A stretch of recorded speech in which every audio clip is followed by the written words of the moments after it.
Alam mo ba na hindi lahat ng sunog pwedeng patayin ng tubig? Kapag sasakyan ang nasusunog, huwag tubig ang gamitin. Bakit? Kasi may gasolina at langis. Flammable yan.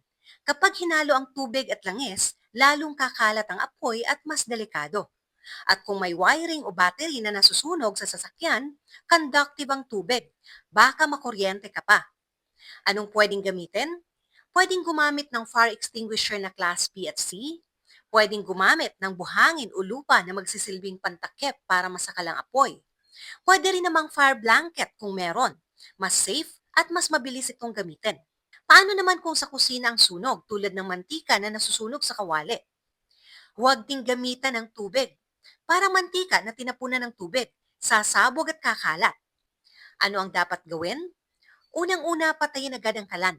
Pagkatapos, takpan ng kawali gamit ang metal na takip. Pwede rin gumamit ng baking soda o asin pang-alis ng oxygen sa apoy.